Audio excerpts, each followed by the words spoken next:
அண்மை செய்தி. பிரபல ரவுடி ஜீசிங் ராஜா என்கவுண்டர் செய்யப்பட்ட இடத்தில் மாஜிஸ்திரேட் ஆய்வு நடைபெற்று வருகிறது.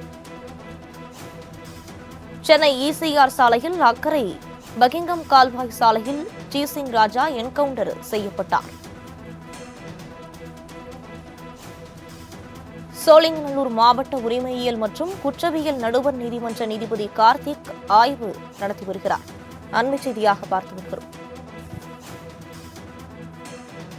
என்கவுண்டர் எப்படி நடைபெற்றது, துப்பாக்கியை எங்கே பதுக்கி வைத்திருந்தார் என்பது குறித்து மாஜிஸ்திரேட் ஆய்வு நடத்தி வருகிறார். இது தொடர்பான கூடுதல் விவரங்களை வழங்குவதற்காக செயலர் ராகவேந்தர் இணைப்பில் இருக்கிறார். வணக்கம் ராகவேந்தர், விவரங்கள். வணக்கம்.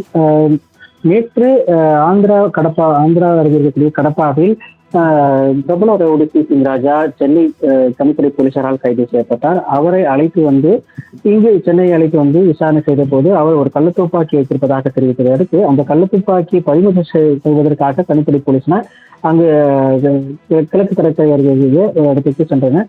அப்போது அந்த கள்ளத்துப்பாக்கி அவர் எடுத்த போது போலீசாரை நோக்கி சுட்டதாக கூறி உடனடியாக காவல் ஆய்வாளர் விமல் என்பவர் உடனடியாக அவரை அதில் சம்பவத்திலே உயிரிழந்ததை அடுத்து அவரது உடலானது தற்போது ராயப்பேட்டை அரசு மருத்துவமனையில் வைக்கப்பட்டிருக்கிறது. தற்காப்புக்காக தான் இது சுடப்பட்டதாக சென்னை போலீசார் தரப்பில் தெரிவிக்கப்பட்டது.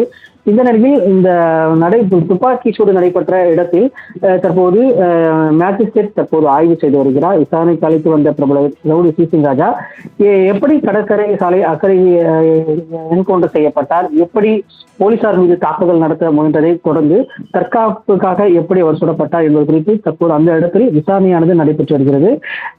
என்கவுண்டர் நடைபெற்ற இடத்தை தடயவியல் நிபுணர்கள் காவல்துறை கூடுதல் ஆணையர் ஆய்வு செய்த நிலையில் தற்போது சோழிங்கநல்லூர் மாவட்ட உரிமையியல் மற்றும் குற்றவியல் நடுவர் நீதிமன்ற நீதிபதி கார்த்திக் தற்போது ஆய்வு மேற்கொண்டு வருகிறார். என்கவுண்டர் எப்படி நடைபெற்றது, எங்கே துப்பாக்கி பதுக்கி வைத்திருந்தார், எங்கிருந்து சுட முயற்சித்தார், போலீசார் எங்கிருந்து துப்பாக்கியால் சுட்டனர் என்றெல்லாம் போலீசாரிடம் தற்போது மேஜிஸ்ட்ரேட் விசாரணை நடத்தி வருகிறார்.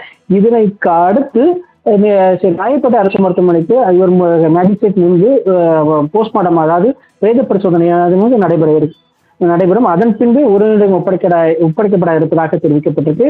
இந்த பிரேத பரிசோதனை இன்று மாலை அல்லது நாளை நடைபெற்று உறவினரிடம் ஒப்படைக்கப்பட இருப்பதாகவும் போலீசார் தரப்பில் தெரிவிக்கப்பட்டிருக்கு. விரிவான விவரங்களுக்கு நன்றி ராகவேந்தர்.